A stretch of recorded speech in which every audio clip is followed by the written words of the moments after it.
Nisam ekspert, niti se razumem u psihičke poremeće, ali ukoliko bih bar probao da nagađam, rekao bih da se ovakve radnje, ili bar delom slične, odvijaju u mozgu jedne psihički nestabilne osobe. Pored toga što imala probleme takve prirode, na to se nadovezuju i nadprirodne pojave, koje su je na kraju i koštale života. Ovo je događaj koji je 70. godina potresao Nemačku i koji još uvek izaziva intrige kada se pomene u konverzaciji. Događaj poznati kao egzorcizam Annelies Michel. Dobrodošli na kanal Jezivo.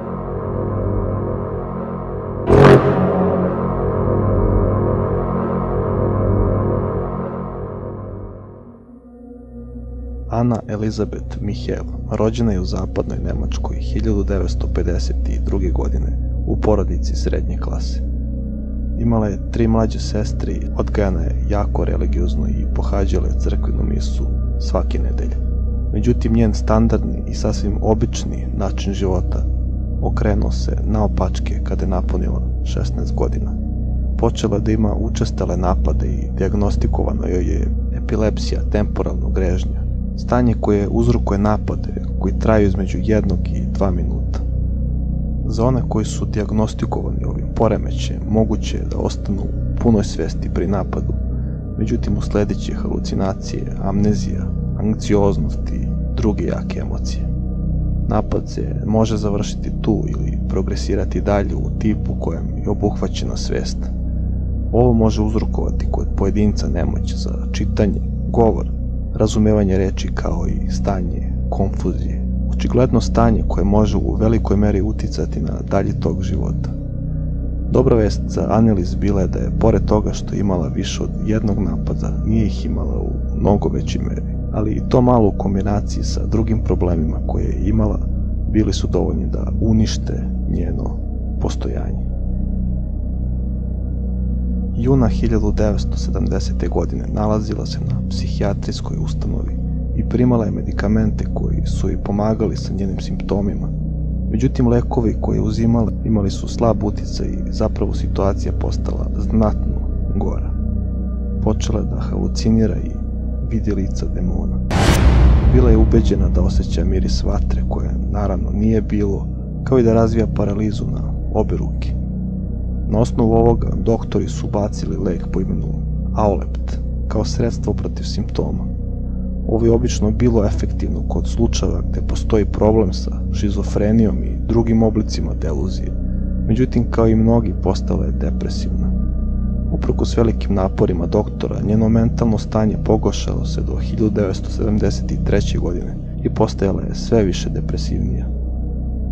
Nakon godine tretmana i raznih lekova koji su bili neuspešni, smatrala je da je u pitanju nešto drugo što zahteva i drugačiju vrstu intervencije.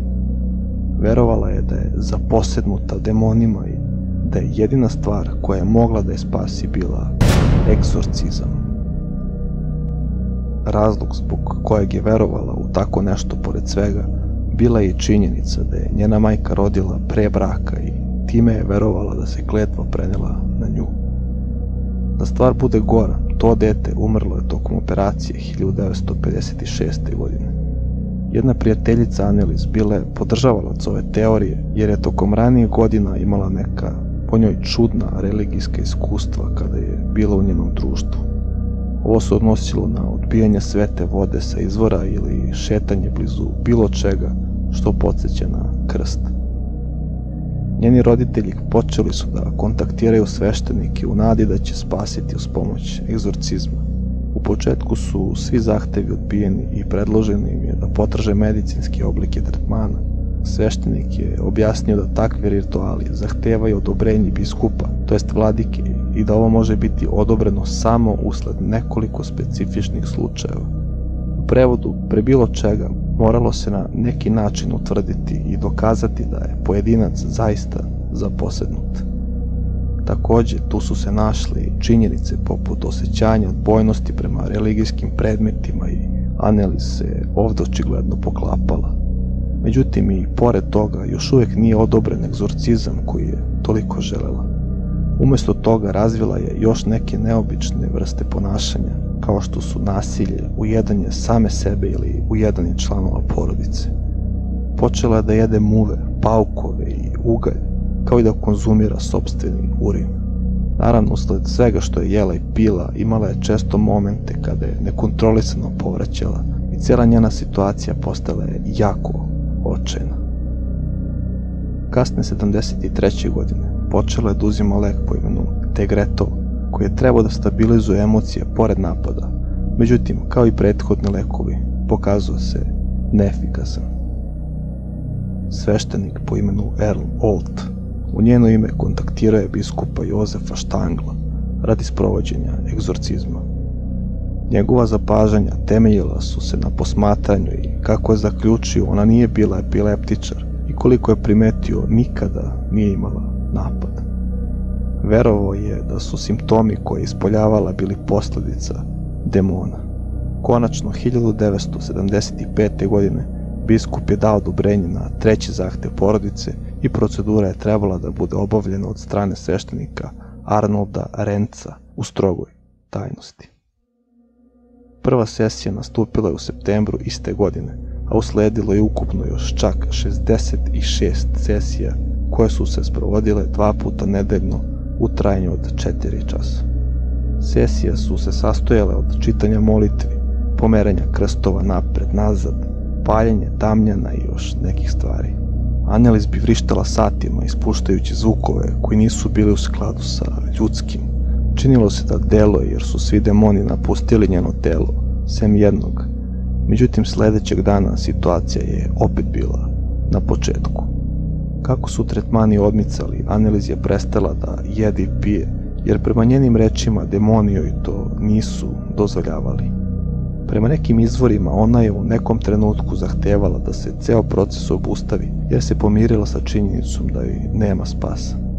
Navodno je znala i predvidela tačan datum njene smrti, a ona je usledila 1. jula 76. godine, kada je imala samo 23 godine. Navodni uzroci bili su izgladnjivanje i dehidratacija.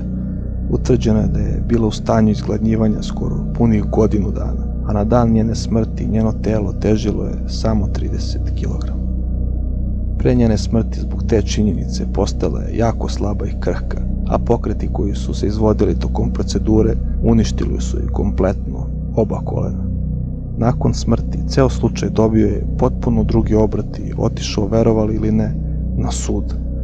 Njeni roditelji i sveštenik koji je sprovodio egzorcizam bili su procesuirani i gonjeni za ubistvo iz nehata. Ukazivano je na to da bi medicinska intervencija mogla da spasi njen život u bilo kom momentu dok nije preminula, kao što je recimo forsirano hranjenje. Doktori su izdali saopštenje da Annelies nije bila zaposednuta i da su njeni simptomi bili samo plod miksture epilepsije i religijskih ubeđenja. Neki eksperti izjavili su da je imala i vrlo težak oblik šizofrenije. Kao dokaz na sudu puštane su audio trake na kojima Annelies govori na nekoliko jezika i to ne sasvim svojim i ljudskim glasom. Drugim rečima, njeno telo nije bilo zaposednuto jednim, već sa najmanje 7 demona koji su se manifestovali kroz razne načine. Govorila je tečno strane jezike kao što su grčki i latinski i svi koji su bili prisutni verovali su u uspešnost egzorcizma jer je sve nestalo samo noć pre njene smrti. Audio snimci koji će uslediti smatraju se uznemirujućim za neke gledaoce. Stoga, ukoliko ne želite da prekidate, to činite na svoju odgovornost. Audio je na nemačkom jeziku, ali potrudio sam se da ga prevedem što je bolje moguće.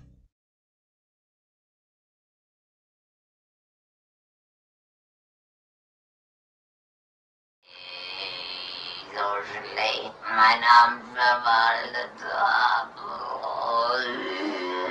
Wer bist du? Judas? Nein.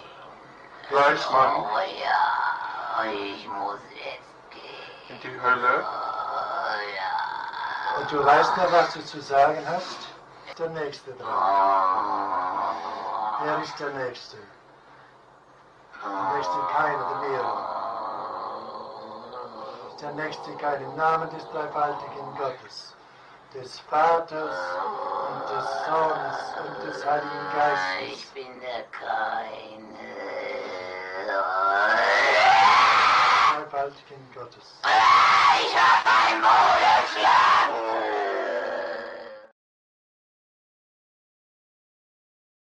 Na kraju su nekako uspjeli da opovrgnu krivicu i nakon prvobitne kazne od 6 mjeseci zatvora, država ih je osudila na 3 godine uslovne kazne, jer je sud verovao da je porodica već dovoljno propatila.